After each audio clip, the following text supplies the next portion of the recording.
Digital identification, a key to inclusive growth. So what are you going to exclude people if we don't accept this digital identity?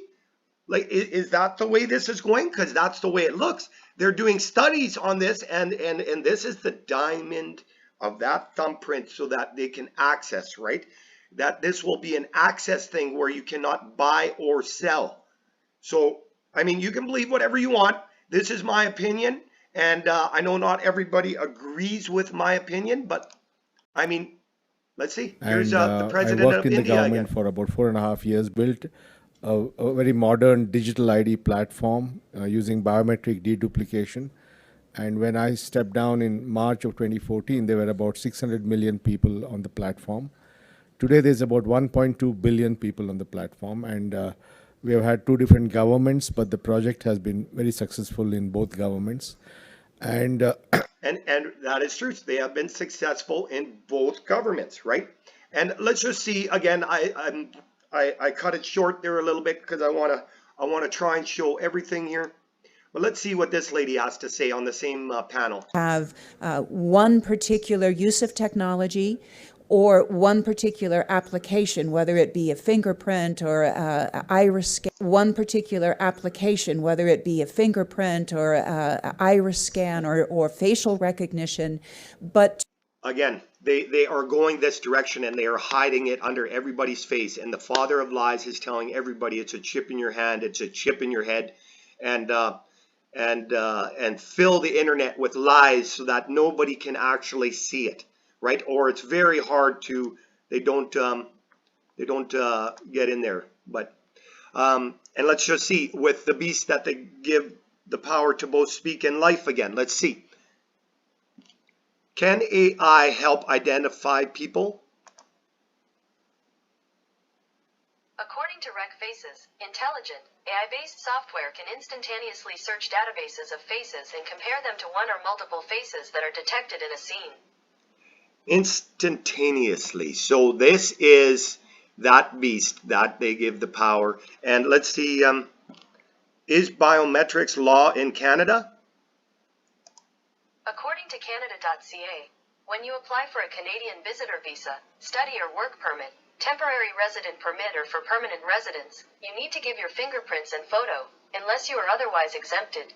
We collect your biometrics so we can establish and confirm your identity. Well, this is against my religion and I can prove it and I will show, because this is the mark in your hand and your forehead. Look at that. It's always, look for those fingerprints and those facial recognition things. I'm sure you see it on your banking apps already, right? And step by step of Canadian biometrics, right, with the blockchain. If you are traveling to Canada and need a visa or permit, or are applying for permanent residence, you may be required to give your biometrics, fingerprints, and a photo. Again, fingerprints and the photo, right? And just to show you, this isn't just the right or the left pushing this, because the Bible says they all have one mind to fulfill. And gotta love it, because I'm kind of a fan. The biometric entry-exit visa tracking system, which we need desperately. For years, Congress has required biometric entry-exit visa tracking systems, but it has never been completed. The politicians are all talk, no action, never happens, never happens. Hillary Clinton, all talk. Unfortunately, when there is action, it's always the wrong decision. Do you ever notice? In my administration, we will ensure that this system is in place.